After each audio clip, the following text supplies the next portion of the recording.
किन है छौ तिमी ढुक्कै तिम्रो यादमा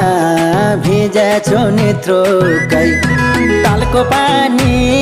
बगेर गयो आज भोलि मेरो सानोलाई के भयो तालको पानी बगेर गयो आज भोलि मेरो